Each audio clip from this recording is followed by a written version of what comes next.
भाजपा आमदार प्रसाद लाड आज अंतर्वलीत पोहोचतायत। प्रसाद लाड मनोज जरांगेंची भेट घेणार आहेत। मराठा समाजाच्या मागण्यांबाबत चर्चा होणार आहे। भेटीत आंदोलनावर तोडगा निघणार का असा आता सवाल आहे।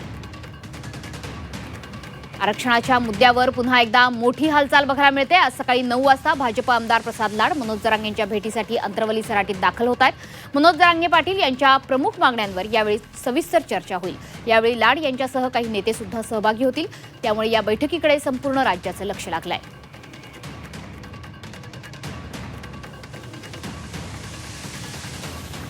तर या संदर्भात नितेश महाजन आपल्या सोबत जोडले गेलेत, आमचे प्रतिनिधी। नितेश, अंतर्वली सराटीत आज प्रसाद लाड पोहोचतायत, नेमका कसा दिनक्रम असणार आहे? मनोज जरांगे पाटील यांची भेट घेतल्यानंतर काय चर्चेची शक्यता आहे?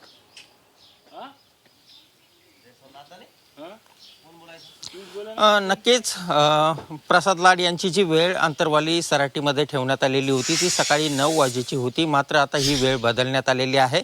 अंदाजे 10:15 ते 10:30 वाजेच्या दरम्यान अंतर्वली सराटीमध्ये प्रसाद लाड हे दाखल होतील। त्यांच्यासोबत आणखी काही भाजपचे नेते सुद्धा असण्याची शक्यता वर्तवण्यात येत आहे।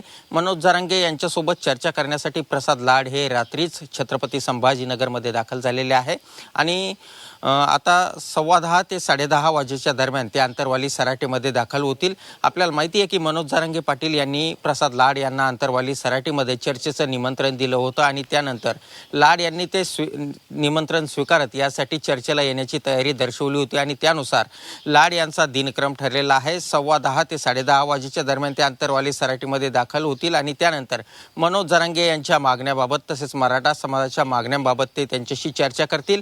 दरम्यान हैदराबाद गॅझेट आहे, त्यानंतर सातारा गॅझेट आहे, बॉम्बे गॅझेट आहे, या सर्व गॅझेटियरची चर्चा या दोघांमध्ये होणार आहे आणि याशिवाय मराठा समाजाच्या ज्या प्रलंबित मागण्या आहे ज्यासाठी मनोज जरांगे 30 मे पासून उपोषण सुरू करणार आहे त्या सर्व मागण्यांबाबत या दोघांमध्ये चर्चा होणार आहे। याशिवाय प्रसाद लाड हे कदाचित या चर्चेदरम्यान मुख्यमंत्र्यांशी देखील मनोज जरांगे पाटील यांचं बोलणं करून देऊ शकतात किंवा उपमुख्यमंत्री यांच्याशी देखील बोलणं करून देऊ शकतात अशा प्रकारची माहिती आहे आणि त्यामुळं आता या दोघांच्या चर्चेमध्ये नेमकं काय घडतं आणि कुठले कुठले मुद्दे चर्चेला येतात यासाठी आपल्याला काही वेळ वाट बघावं लागणार आहे। मात्र आता या चर्चेतून या मनोज जरांगे पाटील यांनी 30 मे रोजी पुकारलेल्या आमरण उपोषणावर काही तोडगा निघतो का याकडे मराठा समाजासह राज्याचं लक्ष लागलेलं आहे, एवढं आपल्याला म्हणता येईल।